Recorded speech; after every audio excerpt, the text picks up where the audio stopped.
Obviously, we don't put signs outside. Broadcasting our existence is still dangerous. But even from the beginning, even as we erected these walls, it was more about making a place for ourselves inside rather than keeping danger out. The gatekeeper's opening statement was more like a soliloquy, as Talina was, for all intents and purposes, mute. A zillion thoughts were running through her head, but she could only voice a single one. And after being on the run for a week, not having anyone to talk to, just hearing another entity speak to her was taking some getting used to. Her host had another clear reason for speechlessness. He was gorgeous. Fine, as the kids used to say. She was sure there were things happening around her, but she could only focus on his face.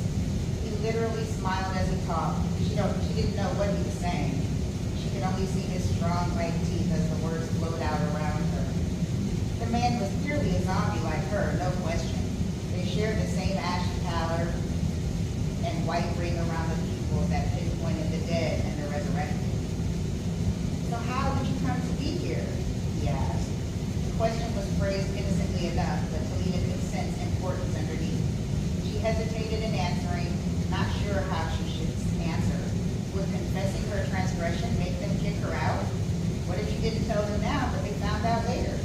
Would this man with the beautiful smile turn to anger and banish her?